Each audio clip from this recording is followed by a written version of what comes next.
I've been here in China for the past 25 plus years, and I'm so appalled by the level of materialism in this country. And I've been trying for 25 years to try to get people to be much more intellectual, be much more enlightened. And they just think I'm just crazy. They just think that, I'm a troublemaker. They literally use the term troublemaker. I've been fired from a lot of schools. And I mean, even though I'm kind of popular right now in the West, I'm still like a pariah figure here in China. And I think a lot of it is they suspect me. I mean, like it's not just materialism, but it's also how materialism warps the imagination of people here. And in China, like black is white, white is black.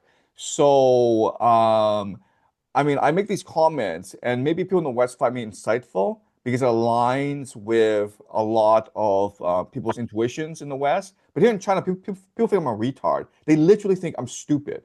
They literally think that I'm just making this crap Yeah. out of nowhere, and I'm just like bullshitting everyone. And they just think like they literally believe this. And this is like an upside down, bizarre society. So I think it's much deeper than just materialism. It's also like just like a complete lack of faith in God. I mean, like I live in China. It's like a godless society, and I was in Japan, and I think you're absolutely right. Like it's a fun place to visit. I would never want to live there because I'm not Japanese. Japan is a very cohesive, very conformist society, and I think you're absolutely right in like these societies in the long term, they're not going to survive if if you insist on this materialistic, godless worldview, then ultimately you're going to collapse as a society over time.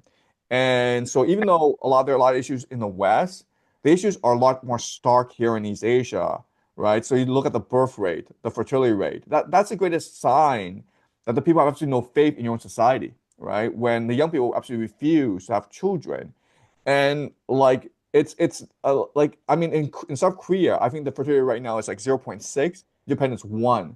In China, it's 1, and it's like it's I think like in 5 years' time, the Chinese fertility rate is going be lower than South Korea. Let me tell you a really like incredible statistic. So I have 3 kids. My wife and I, we have three kids, 3 wonderful kids. And my wife, when she went to college in Beijing, she had like 7 roommates. So there's 8 of them all together, okay? And my wife, she's a lot younger than I am. She's in her 30s now. And by now, women should have had 1 or 2 child, okay? So 8 women, and all together they had like collectively they have like 3 kids. So only my wife has had children. All her other roommates, and these are like middle class people, right? Who do not have financial problems. They refuse to have kids here.